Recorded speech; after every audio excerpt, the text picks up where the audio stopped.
Nicolas Sarkozy, vous êtes l'auteur de ces accords du Touquet. Vous les aviez signés en 2003. On le voit, tout le monde veut les dénoncer.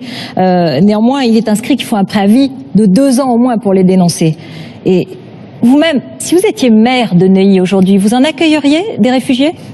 Bon, d'abord, ce ne sont pas les accords du Touquet, c'est les accords de Canterbury, qui ont été renégociés au moment du Touquet, mais peu importe, tout le monde n'est pas obligé de connaître exactement le dossier. J'ai géré l'affaire de Sangatte.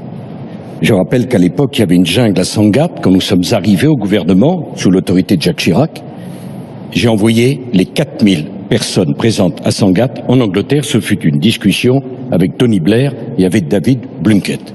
Il y a 3 choses à faire. D'abord, Calais n'a pas été démantelé, c'est pas le problème. La première chose, vous l'avez dit vous-même, la plupart veulent aller en Angleterre. Il faut donc le 7 mai aller en Angleterre et négocier avec Theresa May l'ouverture d'un hotspot, d'un centre, pour que les Anglais décident eux-mêmes de ceux qu'ils veulent accueillir et de ceux qu'ils refusent. C'est pas à nous de le décider. Deuxièmement, pour tous les étrangers en situation illégale sur le territoire de France, ceux qui n'ont pas vocation à rester en France doivent être accompagnés de leur pays d'origine. Soudan, Afghanistan, Érythrée, Éthiopie, que sais-je encore. Pardon, ce sont des pays qui sont censés être des pays dans lesquels il y a danger pour la vie des réfugiés. Si vous me le ce sont permettez, exactement ces pays-là. Si vous me permettez, ce n'est pas exact. L'Europe vient de signer un accord avec l'Afghanistan. Si l'Europe considérait que c'était dangereux, elle n'aurait pas signé un accord.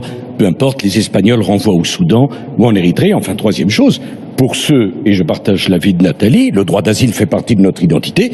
Pour ceux qui ont vocation à rester en France, ils restent en France. 3000 personnes sur le métro de Stalingrad à Paris, c'est inacceptable.